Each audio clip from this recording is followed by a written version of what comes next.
Welcome to data modeling using star and snowflake schemas. After watching this video, you will be able to describe star schema modeling in terms of facts and dimensions, describe snowflake schema as an extension of star schema, and distinguish star from snowflake schema in terms of normalization. Recall that a fact table contains foreign keys that refer to the primary keys of dimension tables. The idea of a star schema is based on the way a set of dimension tables can be visualized or modeled as radiating from a central fact table linked by these keys. A star schema is thus a graph, whose nodes are facts and dimension tables, and whose edges are the relations between those tables. Star schemas are commonly used to develop specialized data warehouses called data marts. Snowflake schemas are a generalization of star schemas and can be seen as normalized star schemas. Normalization means separating the levels or hierarchies of a dimension table into separate child tables. A schema need not be fully normalized to be considered a snowflake, so long as at least one of its dimensions has its levels separated. Let's look at some general principles you need to consider when designing a data model for a star schema. The first step involves selecting a business process as the basis for what you want to model. You might be interested in processes, such as sales, manufacturing, or supply chain logistics. In step 2, you need to choose a granularity, which is the level of detail that you need to capture. Are you interested in coarse-grained information, such as annual regional sales numbers, or maybe you want to drill down into monthly sales performance by salesperson? Next in the process, you need to identify the dimensions. These may include attributes such as the date and time and names of people, places, and things. The final consideration in designing star schemas is to identify the facts. These are the things being measured in the business process. Let's apply these considerations to a scenario. Imagine, for example, that you are a data engineer helping to lay out a data ops for a new store called A to Z Discount Warehouse. They would like you to develop a data plan to capture everyday POS or point of sales transactions that happen at the till where customers have their items scanned and pay for them.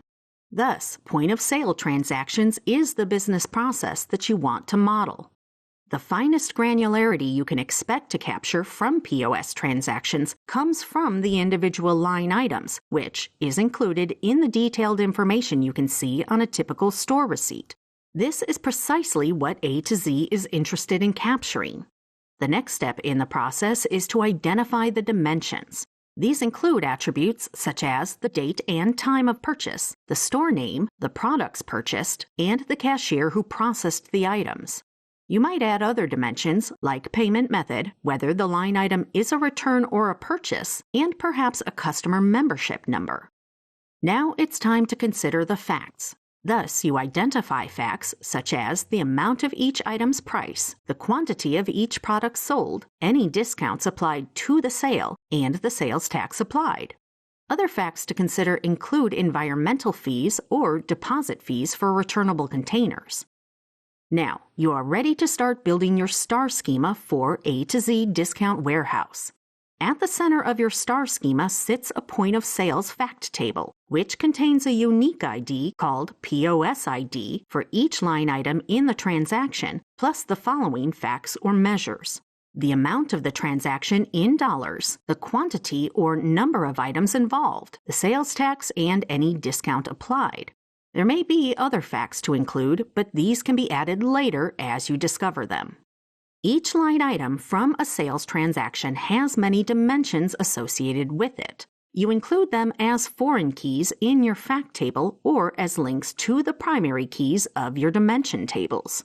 For example, the name of the store at which the item was sold is kept in a dimension table called store, which is identified in the fact table by the value of the foreign store ID key, which is the primary key for the store table. Product information is stored in the product table, which is uniquely identified by the product ID key. Similarly, the date of the transaction is keyed by the date ID, which cashier entered the transaction is keyed by the cashier ID, and which member was involved is indicated by the member ID. This illustrates what a star schema might look like. Let's see how you can use normalization to extend your star schema to a snowflake schema. Starting with your star schema, you can extract some of the details of the dimension tables into their own separate dimension tables, creating a hierarchy of tables. A separate city table can be used to record which city the store is in, while a foreign city ID key would be included in the store table to maintain the link. You might also have tables and keys for the city, state, or province, and a predefined sales region for the store, as well as which country the store resides in. We've left out the associated keys for simplicity. We can continue to normalize other dimensions, like the product's brand and a product category that it belongs to, the day of week and the month corresponding to the date, plus the quarter, and so on.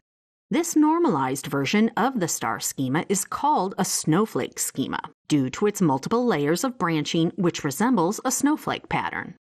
Much like pointers are used to point to memory locations in computing, normalization reduces the memory footprint of the data.